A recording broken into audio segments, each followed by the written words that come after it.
Hey everyone, welcome to our podcast. Usually the children take the mic, but today we are flipping the script. That's right, because this time we are talking to the person behind the screen. We're gonna know about her story, what inspired NP, how she came here, and everything in between. So, she's the founder, the counselor, a mentor, and the reason behind the podcast even exists. So, if you're a teen, a curious, lost person, a parent, or just someone who's interested in listening to podcasts, there's something in here for you. So, Let's get started.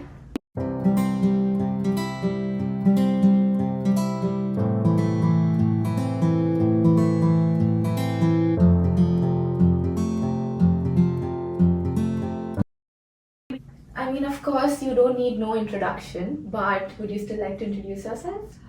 Absolutely. First of all, I want to say thank you to Rajvi and Diya for arranging this beautiful podcast.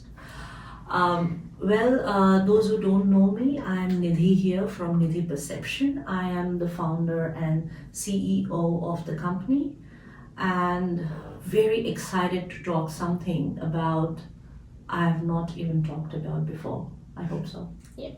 Okay, great. Let's get started with the questions then. So, Nidhi, how did your journey as a counselor begin? Was there like a moment that really sparked it? Lots of moments, but yes, for me, mental health, counseling, psychology was something I was too keen always, and I always wanted to go into psychology and counseling. So there have been lots of incidents that inspired me to be a counselor. What inspired the birth of Nidhi Perception? Nidhi Perception came with lots of ideas to reach out the larger community. So I used to work for many years in Australia with different companies, institutions, childcare centers, school.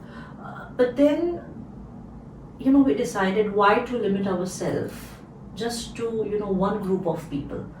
And as you know, the co-founder and the MD of Nidhi Perception, who has been my very good friend, my best friend, who motivated me, and he gave me that thought that, his name is Bhargav, and he just gave me that thought that why you want to limit yourself?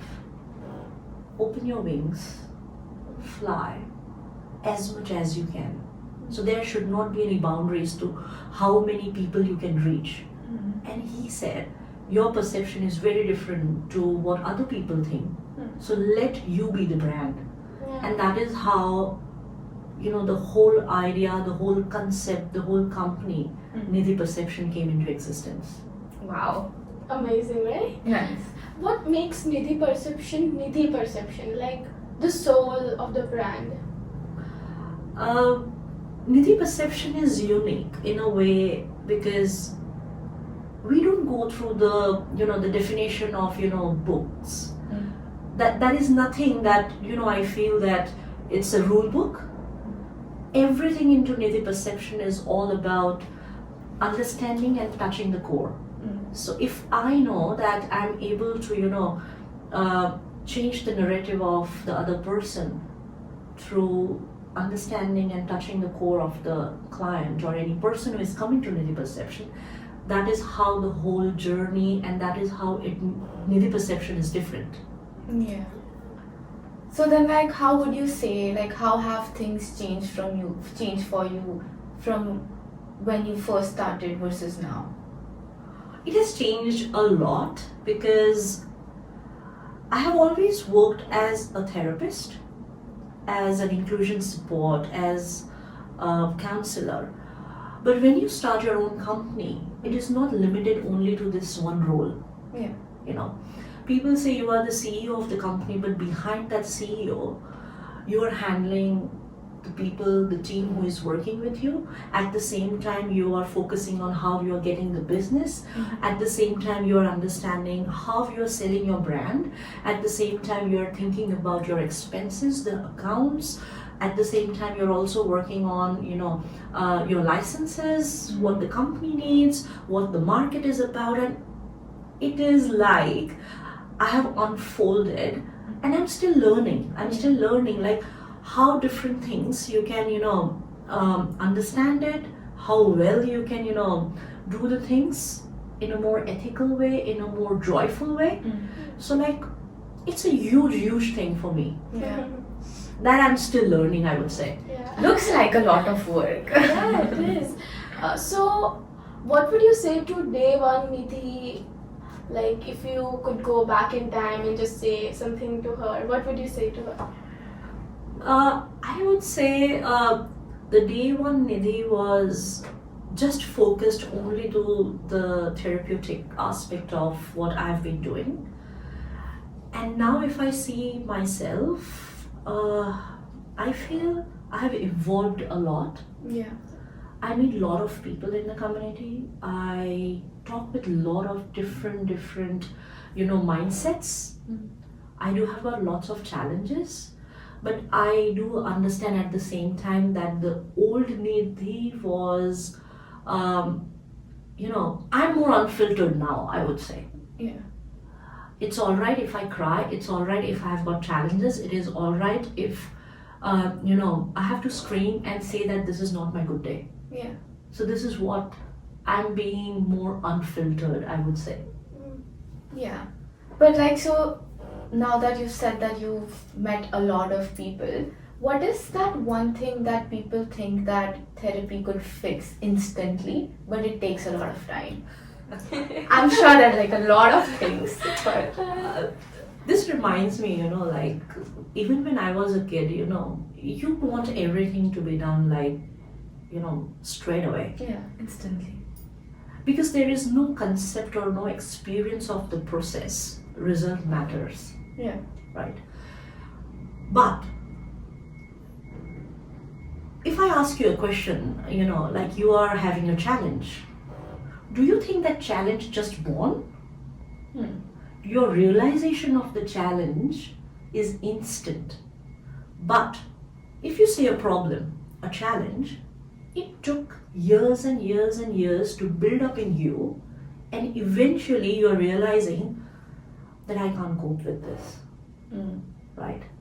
So when you realize that moment, you get the clarity that okay, it just happened with that long period of time. So now if you want to solve it, Yeah. you are going back, again coming forth, back and forth, back and forth, back and forth. And then eventually you are changing the whole nervous system, the Yeah. pattern of the nervous system. And that is how you get the result. Yeah. And I tell you, anything if you get instantly, that is not going to be satisfying, I tell you. Yeah. Okay. And we are human beings, so let us have that ECG up and down running. If it's a flat line, you are anyways dead. Yeah. So let it flow. Yeah. And of course, like in between, as you're growing up, there's gonna be so many instances that's just gonna add on to that one level of what's been the most challenging thing. Absolutely. Like we've talked about how like different things can sort of affect you at the same time. 100%. Yeah. 100%, yeah. Continuous influence of it, because we human beings pick up every single thing and we define those thoughts and we define those situations, those moments Yeah. with our past experiences. Right. And that goes on constantly in your brain. Yeah. So it's a journey. Yeah. So it's like our experiences drives our current emotions and all. Absolutely. Yeah. 100%. Yes. If something happens, say for example, you're coming this morning and something went wrong, Yeah. it is still in your brain. You Yeah. might, try to, make it up or try to, tell yourself, don't worry, everything is all right. It's there. Yeah. It's there. I mean, of course, like I know for a fact that the therapy sessions are very emotionally challenging for like you as a counselor too. So then, have you ever gotten emotional in a therapeutic setting? And if you have, how do you navigate those emotions? 100%. There have been times where my tears are just rolling in my eyes. It just don't come down, because that is where I'm more conscious about that the person who is sitting in front of me is having that faith in me that, okay, this person is going to support me in the best way. And I want to make sure that, I'm there for that person 100% in my each and every way. Right. I do get touched. I do get, sometimes shaken away with lots of stories that I hear every day. But when I look at it, at one time, I am shaken, but I realize again, I come back to my conscious present and I tell myself that, what's the next step? Yeah. What's the solution? Let's work on it. Mm.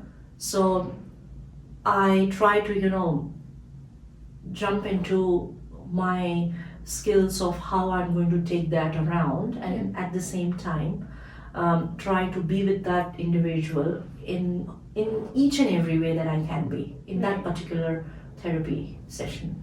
Right. Completely understandable, right? Yeah.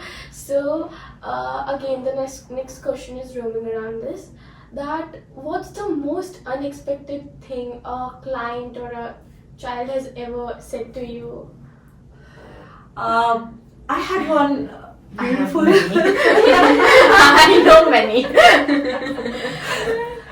There have been children who came to me with a mermaid ring, and that child told me, Nidhi, I want to have engagement with you. Oh. And literally, that was the setting of the childcare. That child came to me. He made me wear that mermaid ring, and he said that now we are engaged. And then by the end of the day, he said, "Can you give me your ring back?" I need to get it back because that's mine. And I just love that, because I could see how much innocent the child is and how they relate to you, how much trust they have.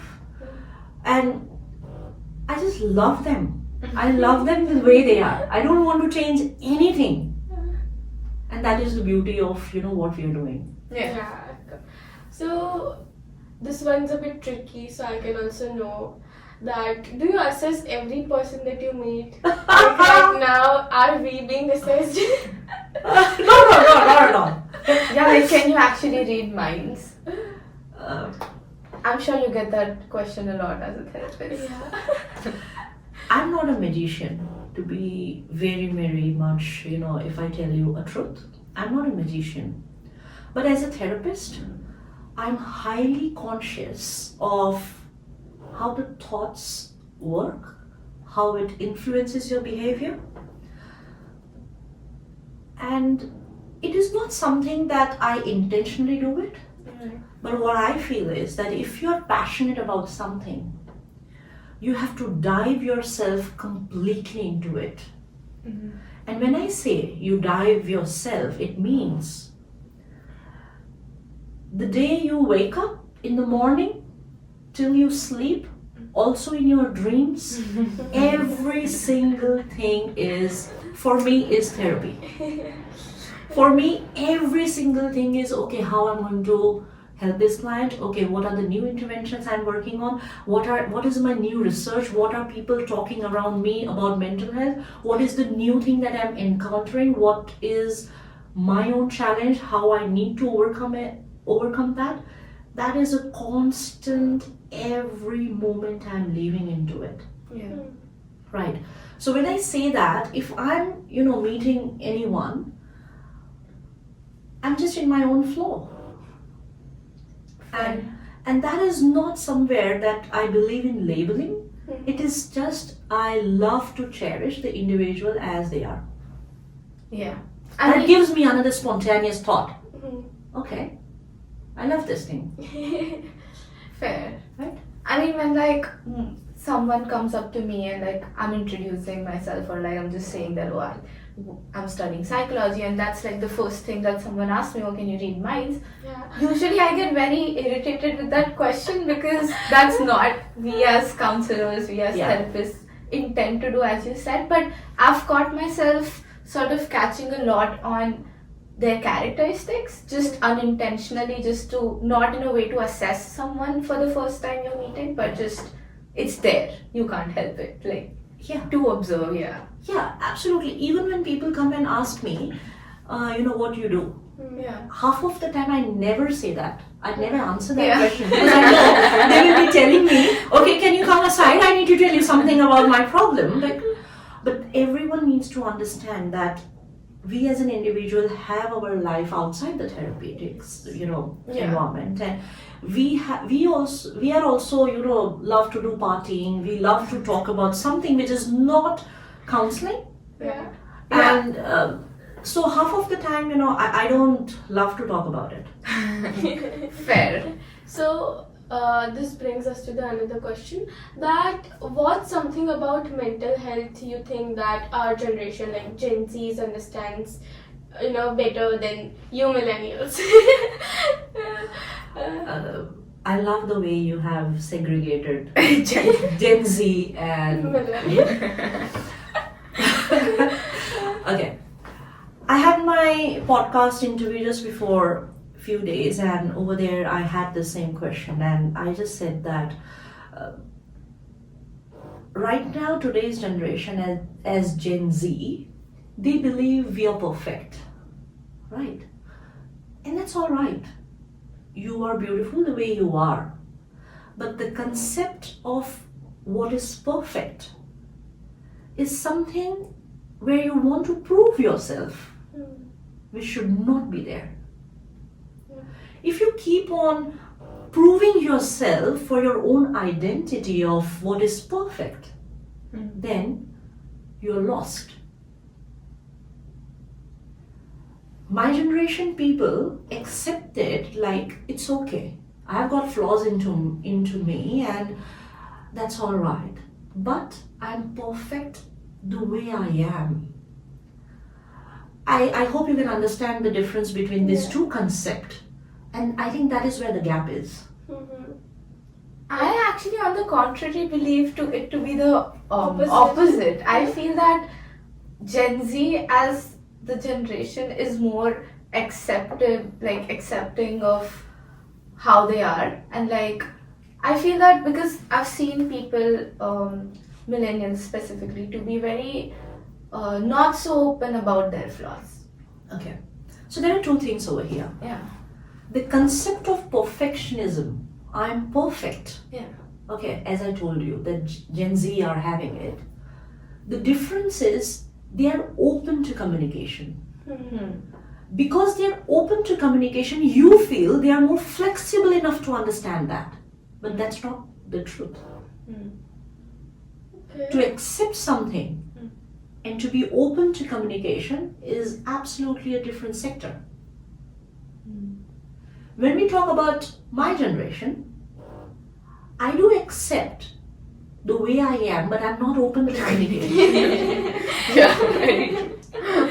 And that is the thing in our culture, specifically, if you take Indian culture, Asian cultures, you will find lots and lots of people, more than 99% of people, that there is nothing like mental health problems even exist. Why? Because there is no communication. Yeah, true. If I go and tell my mom that I'm stressed, she would say, go and have a good sleep. You're all right. But if you go and ask a Gen Z, they would, even before you ask, they will come and tell you, don't disturb me today, I don't feel good. I need to have my own nap. Yeah. Yes, True. That's true. I agree with that. That's very right. I do that. Yes. Like my friend and I, we usually have this conversation. Today I'm not up for these things. Just if you want to manage, you do it. Otherwise, let's leave it for another day. There you go. Yeah.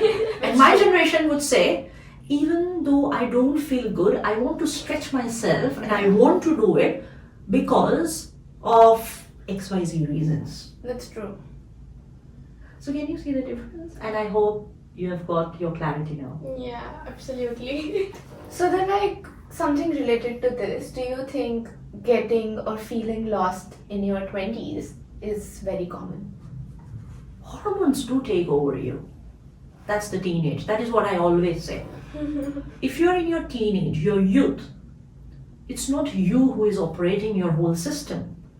It's your hormones who are taking over every single thing because life is on high. Yeah. Your energies are top.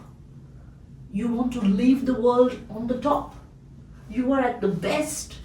You want to prove the world everything is on the top. Right. So that's all right. Now, who do you think is under more pressure? Like Gen Zs with purpose or millennials with responsibility? Both of them. Both of them. Like if you want to choose like either one of them. What I believe is, if you have taken a birth as a human being, stress is the part of what you're living with. Situation changes, generation might change, things might change, but the stress is going to be there. Why? We have been evolved as a human being to fight and overcome those things. If you've got everything which is nice, beautiful, nothing to worry about, why you are going to get up in the morning and do all the hassles? No need it. Yeah. True. So it's there. Completely. So, are millennials, really stable, or they are just, pretending, that we are. I think millennials, they are so much used to pushing themselves. Even though they are not stable, they would pretend more that they are all right. Yeah. Okay. And they feel, because there is a constant comparison.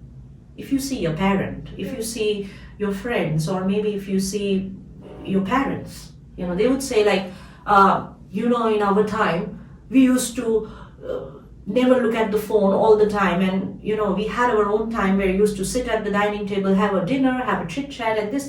I don't understand why this generation do that. But well, for this generation, they are born with it. You can't deny that. That's true. Yeah.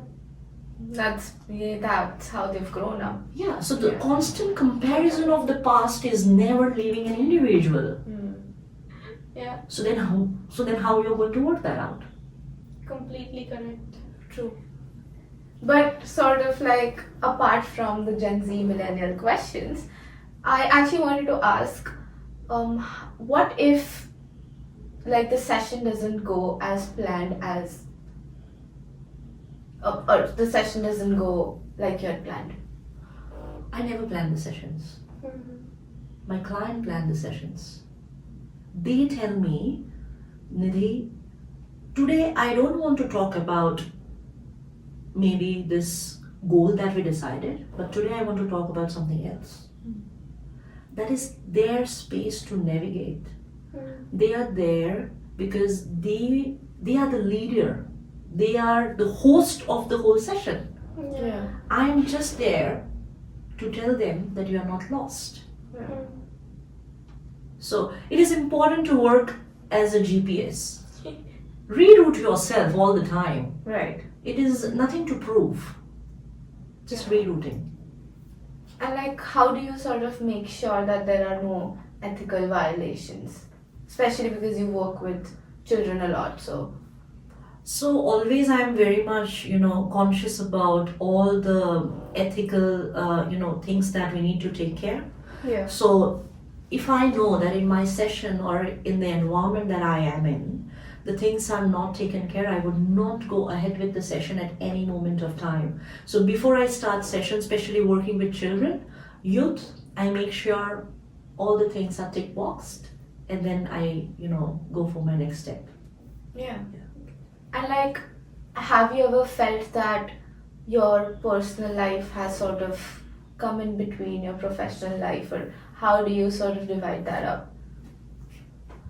Uh, I have developed a very good habit, I would say, that I love to work on solution focused. For example, what does that mean for me is, for example, if you come for a session, Right. I don't see you as anyone that I really know, or I don't connect my emotions over there. I work on, okay, what's the problem? What's the challenge? And I navigate over there. So for me, I eliminate you as your identity, but I work only with your brain. I love to work on the challenges that you're focusing. So what happens in that instance is, I'm not emotionally drained off. And that is the reason I can work for hours and hours, because it is not affecting me. So that disconnection is like very strong. That habit I have created since I started, straight away after my college. Yeah. So I have learned that through these years, so many years, that this is how it works. Has there ever like sort of hampered building trust with the client or them feeling comfortable with you? Not at all, because I'm 100%, I'm so much involved that at time it just happens that the client energy and my energy, they just work in the same way. We just start thinking like the client would start thinking in the same way. So is it like we normally have any conversation, we include our experiences, we include our likes and dislikes. So don't you really talk about that aspect of you while having conversation? I don't feel like, putting your problems, even ethically, it is not all right to do that. Because you don't want to be the bigger picture for the client, Yeah. right? And another thing is, you don't want your client to be dependent on you, right? So there is no way my story is important. Okay. Their story is important. Yes. And why it is important, I'm acting just as a mirror for them. So if I'm not capable enough to flexible myself and put myself into the shoes of a client, I won't be able to connect. That relationship won't grow. Like they are the main character and you are like the side one to I'm just their mirror. them. Not even the side one, I'm just their mirror. No characters. No characters. Just characters. them solely. It is same like as you asked me, Gen Zs. So if you come and talk to me, I'm a Gen Z. Yeah. Tell me. Yes, I she want is. to know. I want to know.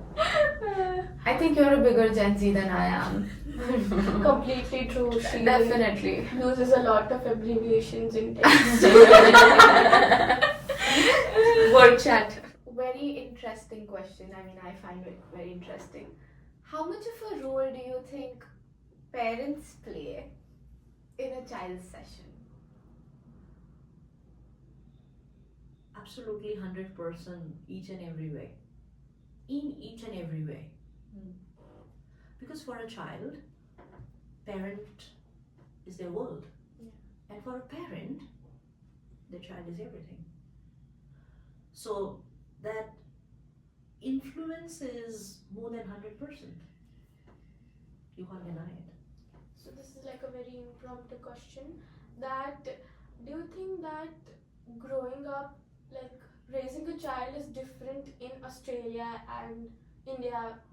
I think it's a very vast difference, but like in terms of in terms of later stage of life as well, what do you think is better, like growing up in India or growing up here, like ideologies and There are lots of different ways this question can be answered. Okay. The first way is, if I say, nothing matters. Only the parent environment, the parent, how their ideologies are, whatever they think, no matter of the space, they are going to nurture the child in their way. Right? Because the influence of any country or any environment starts once the child is capable of understanding certain things. Then the parent would reflect. In my country, the education system was like this. Okay, the child's education system is different. That is where you start having those, concept. But the nurturing, I feel it's your own way. Yeah. So, living in a different country from where you were born, like, how has that shaped you? Again, I had my own values, my own ethics, my own clarity of doing things has always been there. Even though I was back in my country, I was doing the same work with same intensity, with the same passion, right? So I was working in that particular country with that particular culture. I had been more flexible enough to understand, where I'm standing at that particular point. 100%. Now I'm in Australia. Though I feel it is a little bit more challenging because you can communicate with people more easily. You have got lots of different, access to the technologies, because it's a developed country. So all sorts of things gives you a little bit more privilege to, perform yourself in a more better way. Yeah. But the things have not changed for me. I'm still more passionate the way I was before 10 years or 20 years. Right. Yeah. So, yeah. So, if you want a therapist, what would you be? If I want a therapist, You weren't. if I was, I would be a singer. That was like Yeah. 100% sure. I love singing. I love music. Maybe you can sing 2 lines for us. Where is Rajvi? Where is Diya? Here I am, here I am. Come and have some food, come and have some food. I am waiting, I am waiting. These are my instant music lyrics that I just make them spontaneous for my children. Maybe we can do a segment where we, tell you to sing impromptu, like later on. Sure. Yeah. We'll give you situations and you can sing. Yeah, we can do that. Okay. And what's like one moment in NP's journey that you're truly proud of? I'm very much proud of the work that I have been doing in such a small period of time. The amount of clients that I have already done the therapies, and the way they still call me, or maybe they still ask me, how are you, is everything going all right? It's like a family. I feel my family is growing each and every moment. And that small period of time Nidhi Perception has started, that is giving me such a moment of pride that things are just unfolding in the most beautiful way that I had never thought about. That's Wow. beautiful, right? Yeah. Yeah. I just love it. So, what would your dream collaboration would be like? I know Even that. for the company, and maybe for your own self as well. Like, if you wanna have 2 different things. Can I answer? Yes. Opera. Yes. Rajamani. Yes. Oprah is someone, I look at her, I'm highly influenced by lots of different things with her. And I'm so glad, so fortunate that this year I was able to see her for the first time in Melbourne, and it is so inspiring that I'm still boosted with that energy, My biggest collaboration, that would be working on the framework of the interventions and the framework that Nidhi Perception carries, I want to bring that on a global platform where all the education system can access it. They can make sure that this framework is highly practical, very doable, and it can be flexible at the same time for any generation. Oh. That is what I want to work for. Wow, that's amazing. Amazing. But if you also had to keep this a little light, if you had to sort of share an embarrassing story or like a really funny moment that happened in one of the sessions. It happens all the time. I would not say that I second it that. is. I second that. It is not something that it is. It happened once in a while. It Yeah. always happens with me Yeah. because I love to be what you are, rather than you change your hats all the time. If you are leaving the moment of what you are actually doing it, just leave it into your fullest thing. So even if I'm working with a client, we joke about everything, we talk about everything, we laugh about everything. Like there are so many things. Maybe like top One 3. anecdote. I would like top 3. I think they are so spontaneous that you just laugh at that moment and Yeah. just let it Forget go. it, yeah. And there are certain which I can't say over here. If, So- if we get good engagement, guys, then we are going to ask her this again. She's going to reveal. I tell you one thing, like Confidentiality. apart from my clients, if I meet my friends, the first thing they ask me is, "What was that thing that happened with you this week?" So it is like a constant thing, And I think that is how you leave it, Yeah. right? So sorry, you are not getting the tea. So, like someone who is feeling lost right now, like let it be any age, let it be anyone, maybe a 7-8 year kid is also watching it. What would you like to tell, to them? Maybe some message or anything like that. See, if a kid is lost, or even if an adult is lost, my spontaneous thing would be, "Are you here? Are you here?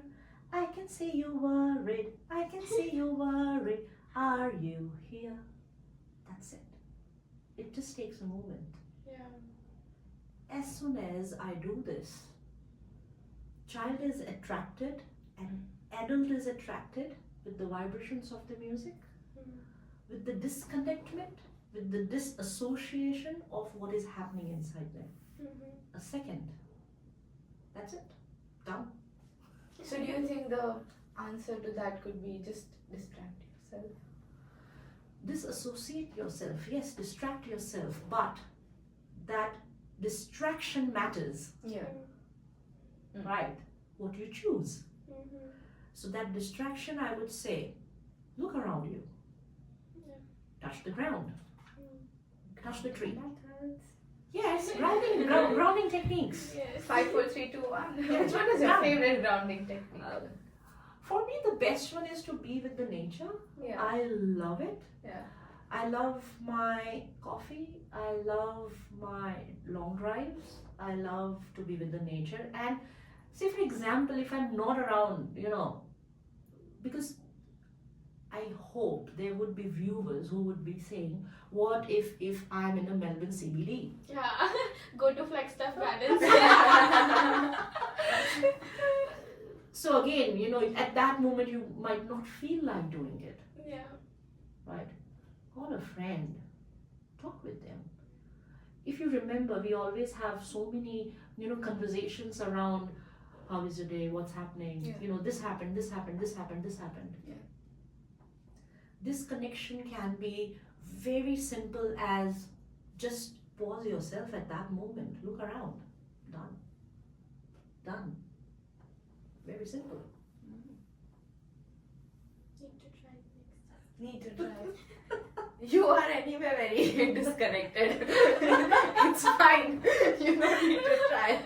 Okay, 10 minutes power nap, boss, I'm coming back. Then I'm lost for like an hour or so. Then you get the ideas once you Yeah. reach home. Yeah. Yes. And what's one thing that you'd love to sort of see a change in, or like something that you'd want NP to grow? I think change, I don't want to change anything Hmm. because change comes with the flow, Mm. and I'm happy to accept and be flexible enough to, get and accept that change all the time. So that is not something my focus is. Never. And sorry, what was your next one? Next question with that? Just something that you're excited for, or like For the company, like. yeah, just something like you see NPS growing into something. So I tell you one thing. I'm a person with full of excitement. Yeah. I was excited this morning also that what you, as a team, you have decided and what you are going to throw at me. So for me, that excitement is every moment. I love it in all the ways. Even though I have to travel from, NP office to CBD, Melbourne CBD, Flinders Street or somewhere by train, I'm excited about it. Why? Because I'm like, okay, how many people I'm going to encounter today? How are the people in the train? What's happening? What's new? What's happening outside? Like everything entertains me all the time. and ask us about the travel every day. Yeah. From CBD to NP office in the train with train delays. Yeah, I don't ask you. I stand for you and I tell you, okay, where have you been? I'm there. So, if Nidhi Perception was the book, what would the last sentence be? My legacy is the every single life that I have touched till today. Beautiful. Beautiful. Right? Yeah. And do you have something to say to sort of young counselors or mental health professionals? Just one thing. If you are passionate about, being a counselor, or if you are in this profession, working hard, keep on doing it. Get yourself on fire. Work out for something that, maybe your soul is telling you to do it. Just do it. Nothing wrong in it. Just do it. Dive into it.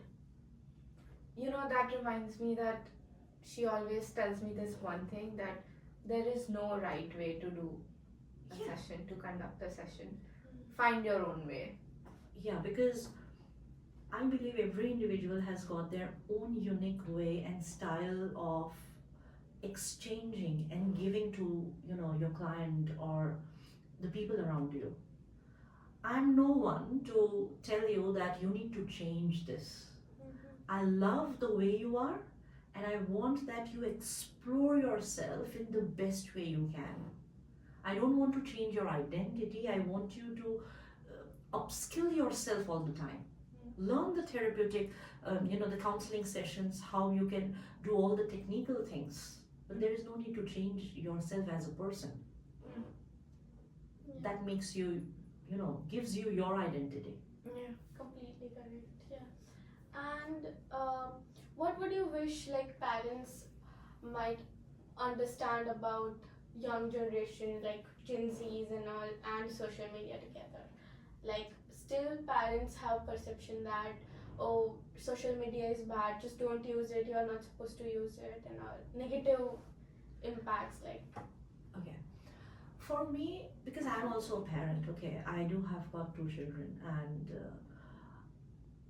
I would say the first thing, which is one of the most toughest thing for any individual to do, is comparing your experiences or your life with the current situation. If you want to put your experience put their experience in a way which blends with today's generation rather than complaining about it. Every individual past experiences, you are learning something and you have evolved yourself according to what happened in your life. Yeah. But that lesson needs to be conveyed not in a form of a complaint. So, and also, your child, your children, let them explore themselves. You are there for them. At least try to, don't label it. This is not right. This is, you cannot avoid it anyways. You will end up yourself being frustrated, stressed out that my child is on a mobile phone or my child is using technology, my child is doing gaming for these many hours. Eradicate the word no. No one likes it. Not even an adult would love. If even if I tell you don't do this, you won't like it. That's an egoistic statement. True. So why to go over there? Yeah. Rather than using and saying, I have got 15 or maybe 30 minutes today. Let's plan it out. Spontaneous. I always tell my even my boy sometimes, okay, let's do one thing. Would you like to play badminton with me? Straight away, instant, spontaneous. That's unpredictable. Connect that moment. That's it. Nice. That's good advice. Parents, listen up. No is not an answer. Okay, so now to make things a little more interesting, we're gonna do a quick rapid fire round. Oh wow. So you can just sort of say the first word that comes to your mind. Okay. And you have to be quick. Quick. Okay. Okay. So we'll ask one by one, right? Yeah. So the first one is one word to describe NP. Nidhi. First thing you do after a long day of sessions. I sit and watch my podcast. Your own podcast? No, not at all my podcast.